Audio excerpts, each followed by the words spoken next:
ನಮಸ್ಕಾರ ವೀಕ್ಷಕರೇ, ತಮಿಳುನಾಡಿನ 16 ನ್ಯೂಸ್ಗೆ ಸ್ವಾಗತ. ನಾನು ಅಶೋಕ್ ಜೋತಾವರ್.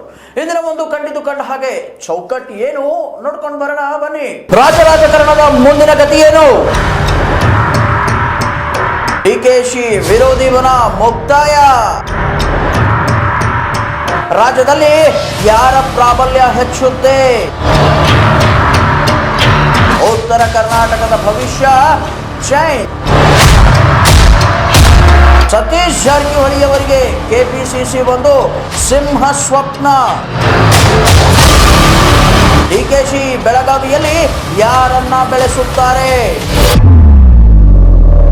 ಸತೀಶ್ ಜಾರಕಿಹೊಳಿ ಅವರಿಗೆ ಕೆಪಿಸಿಸಿ ಸಿಗದೆ ಹೋದರೆ ಏನಾಗುತ್ತೆ? ಬೆಳಗಾವಿಯಲ್ಲಿ ಜಾರಕಿಹೊಳಿ ಕುಟುಂಬದ ಪ್ರಾಬಲ್ಯ.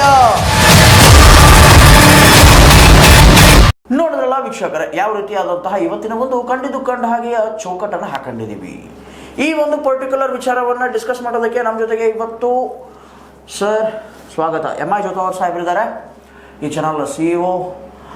ಸರ್, ಇವಾಗ ಒಂದು ಹೇಳಬೇಕಪ್ಪ ಅಂತಂದರೆ, ರಾಜಕೀಯವಾಗಿ ನೀವು ಒಂದು ಕಳೆದ ಒಂದು 30-40 ವರ್ಷಗಳ ಕಾಲ ಆಯಿತು ರಾಜಕೀಯ ನೋಡ್ಕೊತ ಬರ್ತಾ ಇದ್ದೀರಾ. ಈ ರಾಜ್ಯದ ರಾಜಕಾರಣದ ಜೊತೆಗೇನೆ ತಮ್ಮ ಪತ್ರಿಕೋದ್ಯಮ ಕೂಡ ಬೆಳವಣಿಗೆ ಆಗ್ತಾ ಬಂದಿದೆ.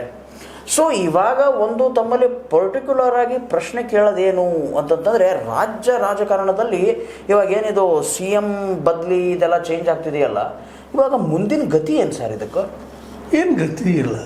ಗತಿ ಅಂದರೆ ಯಾವ ತಿರುವು ಪಡ್ಕೋಬಹುದು? ಇದು ಒಂದನೇದಾಗೆ ಚೇಂಜ್ ಆಗಬೇಕಾಗಿತ್ತು.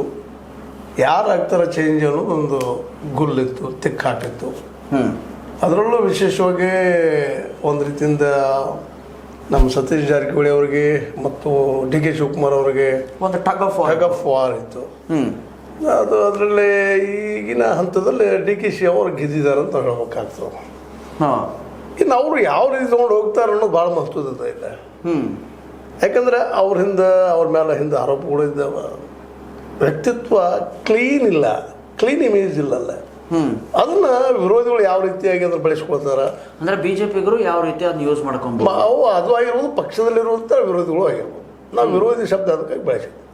ಅದನ್ನ ಯಾವ ರೀತಿಯಾಗಿ ಬೆಳೆಸ್ಕೊಳ್ತಾರ ಏನೋ ಅನ್ನೋದು. ಅದನ್ನ ಮೀರಿ DK ಅವ್ರು ಎಷ್ಟು ಎತ್ತರ ಗೆದ್ದಿರ್ತಾರ, ಅದು ಬಹಳ ದೊಡ್ಡ ಪ್ರಶ್ನೆ. ಸರ್, ಇನ್ನೊಂದೇನಪ್ಪ ಅಂತಂದ್ರೆ, ಶಿವಕುಮಾರ್ ಸಾಹೇಬ್ರು ಆಲ್ರೆಡಿ ED, CID, CBI ಎಲ್ಲ ಒಂದು ಇದರಲ್ಲಿ ಸಿಲುಕೊಂಡಿರುವಂತಹ ಒಬ್ಬ ನಾಯಕ ಅಲ್ವಾ ಸರ್?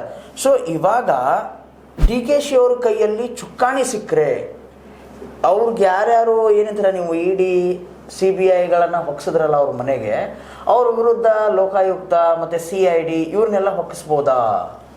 ಆಗ್ಬೋದು. ಜನರ ಸಾಮಾನ್ಯ ಪ್ರಶ್ನೆ ಇದು.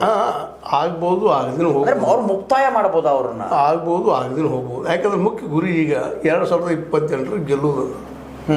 ಯಾಕಂದ್ರೆ ಮುಂದುವರಿಬೇಕಾಗಿದ್ರೆ ಸಣ್ಣ ವಯಸ್ಸದ ಅವ್ರಿಗೆ. ರಾಜಕೀಯದಲ್ಲಿ ಅವ್ನು ದೊಡ್ಡ ವಯಸ್ಸಲ್ಲ, ರಾಜಕೀಯದಲ್ಲಿ ಅವ್ರು ಸಣ್ಣ ವಯಸ್ಸದ, ಅವ್ರಿಗೂ ಆಶೆಗಳಿದ್ದ.